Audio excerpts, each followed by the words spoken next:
मानखटाव मतदारसंघातील Mayani medical college संदर्भात एक महत्त्वाची ब्रेकिंग अपडेट न्यूज आपल्यापर्यंत येत आहे।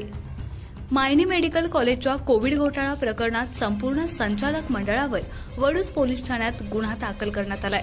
महात्मा फुले जनआरोग्य योजनेचे सातारा जिल्हा समन्वयक देविदास बागल यांनी वडूज पोलीस ठाण्यात तक्रार दिली आहे। यामध्ये आमदार जयकुमार गोरेंसह संचालक मंडळावर गुन्हा दाखल करण्यात आलाय।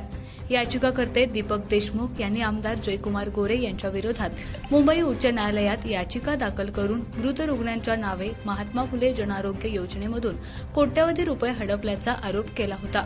त्यानुसार न्यायालयानं आमदार गोरेंविरोधात कठोर भूमिका घेत वडूज पोलिसांना चांगलंच फटकारलं होतं। 12 ऑगस्ट रोजी या याचिकेवर पुन्हा सुनावणी होणार असून त्याआधीच हा गुन्हा दाखल करण्यात आल्यानं उलटसुलट चर्चेला उधाण आलंय।